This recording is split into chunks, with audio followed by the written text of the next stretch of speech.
गेल्या 3 दिवसापूर्वी महाराष्ट्रात या ठिकाणी आचारसंहिता लागू झालेली आहे। महाराष्ट्र विधानसभेचे त्या ठिकाणी रणशिंग फुंकले गेलं आहे। आपल्यासोबत बोलण्यासाठी या ठिकाणी पाचोरा भडगाव मतदारसंघाचे विद्यमान आमदार शिवसेनेचे किशोरप्पा पाटील आहेत। एकंदरीत अजूनही त्या ठिकाणी महायुतीचे जागा वाटप त्या ठिकाणी अजूनही झालेलं नाहीये। मात्र किशोरप्पा पाटील यांनी त्या ठिकाणी त्यांच्या उमेदवारी अर्ज जे भरणार आहे ती तारीख त्यांनी त्या ठिकाणी डिक्लेअर केलेली आहे। दादा आप्पासाहेब काय सांगाल, या ठिकाणी आपण आपल्या उमेदवारीची तारीख डिक्लेअर केलेली आहे। उमेदवारीची नाही, उमेदवारी अर्ज भरण्याची तारीख डिक्लेअर केलेली आहे। निश्चित मला आत्मविश्वास आहे की मी केलेल्या विकास कामांवर, मी दिलेल्या वेळेवर आणि मी केलेल्या मेहनतीवर मला प्रचंड विश्वास आहे आणि त्या विश्वासाला सार्थ ठरवत माझे नेते, शिवसेनेचे मुख्य नेते आणि या राज्याचे मुख्यमंत्री आदरणीय एकनाथजी शिंदे साहेब हे निश्चितपणे माझी उमेदवारी जाहीर करतील ह्या आत्मविश्वासावर मी उमेदवारी अर्ज भरण्याची तारीख डिक्लेअर केलेली आहे।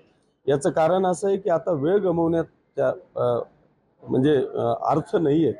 याचं कारण की आता अतिशय कमी वेळ आहे। पूर्वी 45-50 दिवस निवडणूक आयोगाचा इलेक्शनचा प्रोग्राम असायचा, परंतु आता 30-32 दिवस फक्त हातात आहे। त्याच्यामुळे प्रत्येक विषय तुम्हाला प्लॅनिंगने जावं लागणार आहे। 30 दिवसाचं प्लॅनिंग आपल्या डोळ्यासमोर ठेवावं लागणार आहे।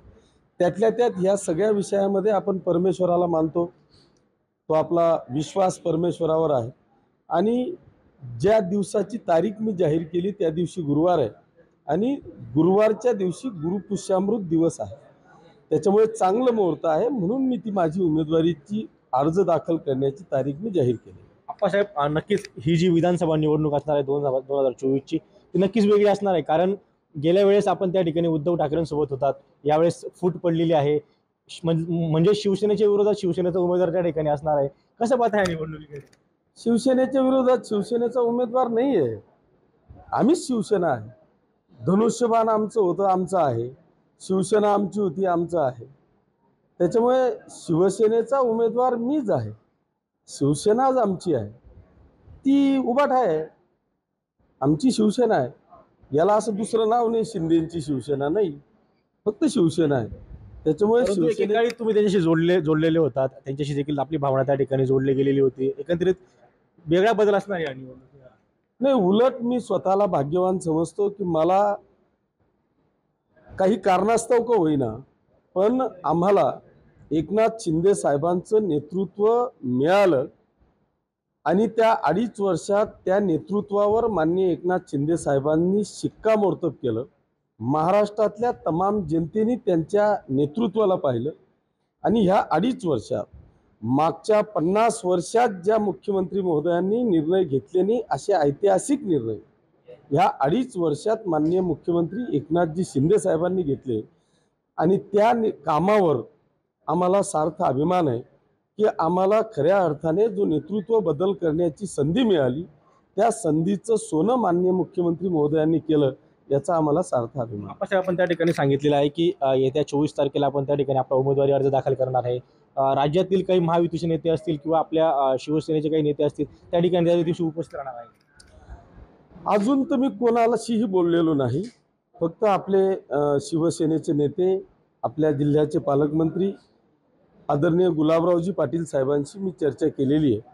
ते सुद्धा 24 तारखेलाच फॉर्म भरणार आहेत, फक्त आम्ही वेळेत बदल करणार आहोत आणि एकदा ती युती ठरली किंवा युती तर झालेली आहे, पण एकदा उमेदवारी जाहीर झाल्याच्या नंतर मग मी आपल्या भारतीय जनता पक्षाचे नेते, आपल्या युतीचे नेते आदरणीय गिरीश भाऊ महाजन साहेबांनाही विनंती करणार आहे, त्यांनाही आमंत्रित करणार आहे।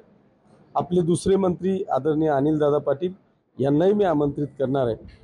पण मला फक्त शक्यता अशी वाटते की त्या दिवशी चांगलं मुहूर्त असल्या कारणाने महाराष्ट्रातले मला वाटतं 50-60% उमेदवार त्याच दिवशी उमेदवारी दाखल करतील असं मला वाटतंय। पण तरीसुद्धा मी उमेदवारी अर्ज दाखल करताना सगळ्या मान्यवरांना आमंत्रित करण्याची जबाबदारी ही माझी आहे आणि ती मी 100% पार पाडणार। आप्पासाहेब गेल्या लोकसभा निवडणुकीमध्ये शिवसेनेचे जे नेते होते, आमदार असतील, त्यांनी त्या ठिकाणी शर्थीचे प्रयत्न करून भाजपच्या उमेदवाराला त्या ठिकाणी निवडून आणलेलं आहे. आणि एकंदरीत गुलाबभाऊ देखील त्यांच्या भाषणातून त्या ठिकाणी वारंवार म्हणत असतात की आम्ही आपल्याला लोकसभेत मदत करतो, मात्र आपण आम्हाला त्या ठिकाणी विधानसभेत मदत करत नाही. एकंदरीत नाराजी त्यांची त्या ठिकाणी व्यक्त करून दाखवतात. या ठिकाणचं देखील चित्र तसंच आहे. गेल्या विधानसभेला या ठिकाणी भाजपचे जे उमेदवार होते अमोल शिंदे, त्या ठिकाणी बंडखोरी केलेली होती. याही वेळेस ते त्या ठिकाणी बंडखोरी करण्याच्या त्या ठिकाणी मार्गावर आहे. एकंदरीत काय सांगाल, प्रयत्न करतायत भाजपकडून, काय सांगाल? नाही, निश्चितपणे बंडखोरी करणार असतील तर त्यांचं स्वागतच आहे. बंडखोरांना काही कोणाचा संबंध नाही आहे. बंडखोरांना काही कोणी थांबवू शकत नाही. शेवटी ते बंडखोरच असतात. त्याच्यामुळे त्याच्यावर काही विषय नाही. परंतु मला भारतीय जनता पक्षावर विश्वास आहे.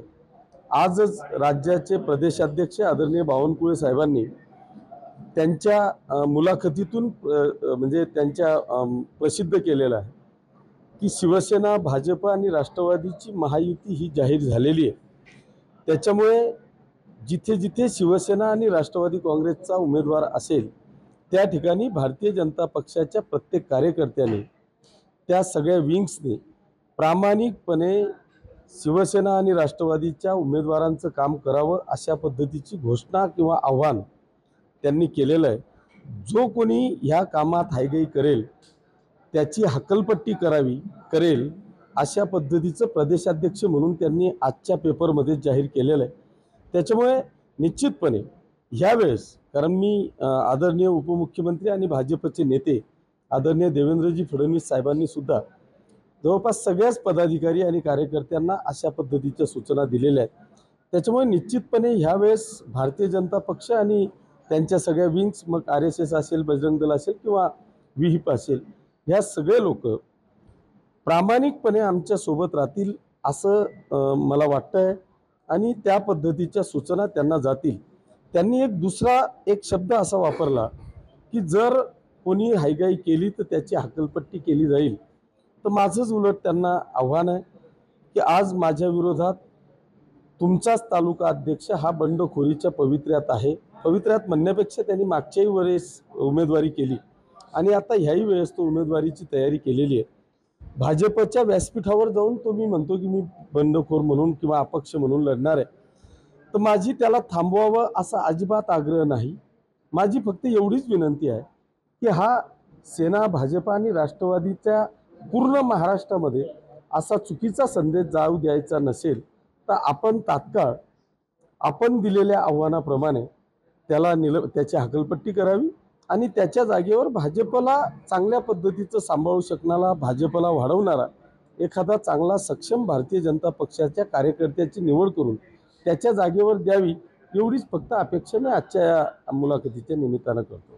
साहेब, एकंदरीत आपण त्या ठिकाणी ज्यावेळेस शिवसेनेमध्ये फूट पडली त्यावेळेस आपण एकनाथ शिंदेसोबत गेलात, मात्र आपल्या ज्या बहीण आहेत वैशाली सूर्यवंशी, त्यांनी त्या ठिकाणी ठाकरेंचा हात पकडलेला आहे. एकंदरीत त्या या मतदारसंघातून ठाकरेंकडून त्या ठिकाणी उमेदवारी करण्याची शक्यता वर्तवली जात आहे. कसं पाहता या गोष्टीकडे? आपल्यासमोर त्या ठिकाणी आपली बहीण उभी असणार आहे. नाही, निश्चितपणे थोडंसं जे काही विरोधक असतात किंवा राजकीय विरोधक असतात, आम्ही काही एकमेकांचे केळीचे बाग कापलेले नसतात. शेवटी ही विचारांची लढाई असते. विरोधक म्हणून आम्ही फक्त विचारांचे विरोधक आहोत. आम्ही काही एकमेकांच्या केळीच्या बागा कापलेल्या नाही. निश्चितपणे थोडासा फरक पडतो की ती शेवटी माझी बहीण आहे. खरं म्हणजे असं तिने निर्णय घ्यायला नको होता, कारण आमच्या घरात आजपर्यंत असं कधीही घडलं नाही. पण तिला कुठून दुर्बुद्धी सुचली मला माहीत नाही. पण जिने आयुष्यभर कधी तात्यांच्याही प्रचाराकरता फिरली नाही, माझ्याही 10 वर्षात कधी फिरली नाही. माझी बायको 20 वर्ष झाले नगरसेवक आहे, नगराध्यक्ष आहे, तिच्याकरता साधं वार्डातही आली नाही. तिचा आणि पक्ष आणि शिवसेना राजकारण याच्याशी काहीही संबंध तिने ठेवला नाही. असं असताना अचानक काय नेमकं तिच्या मनात आलं हे मला माहीत नाही. पण परमेश्वर जेही करतो ते चांगलं करतो. मी तुम्हाला पहिलेच सांगितलं की माझी परमेश्वरावर नितांत श्रद्धा आहे. कदाचित परमेश्वराने तिला याच्यासाठीच ही बुद्धी दिली असेल की जर तू उभी राहिली तरच किशोरप्पाची हॅट्रिक होऊ शकते. जर तू शिवसेनेत गेली नाही तर तुझ्या जागेवर कोणतरी दिलीप वाघ, अमोल शिंदे, आणखी कोणतरी तिसरा येईल आणि कदाचित किशोरप्पाची हॅट्रिक थांबू शकेल. जर किशोरप्पाची हॅट्रिक करायची असेल तर तुला उमेदवारी घ्यावी लागेल, अशी कदाचित परमेश्वरानेच तिला बुद्धी दिली असावी. आप्पासाहेब, एकंदरीत आपण या मतदारसंघाचं 10 वर्ष नेतृत्व केलेलं आहे. आता विधानसभेच्या निवडणुका होऊ घातलेल्या आहे. एकंदरीत किती विश्वास आहे आपण त्या ठिकाणी हॅट्रिक कराल?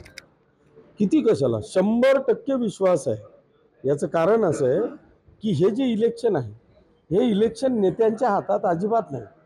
हे इलेक्शन या मतदारसंघातल्या मायबाप जनतेनेच हातात घेतलेलं आहे.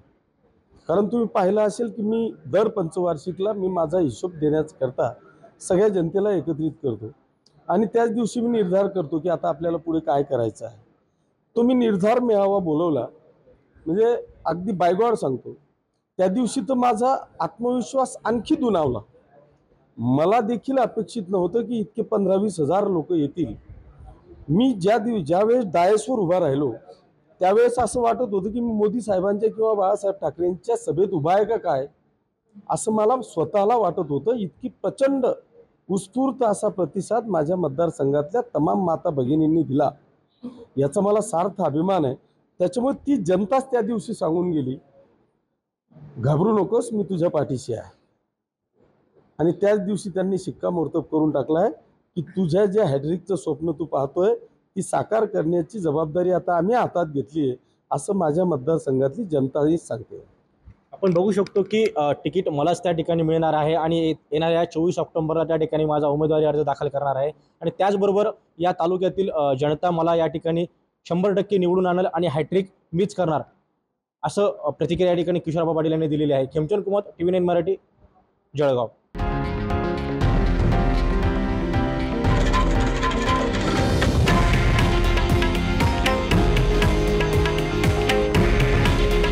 हे आहे देशातील नंबर 1 न्यूज नेटवर्क आणि आपण पाहत आहात TV9 मराठी. काळजी तुमची, हित महाराष्ट्राचं.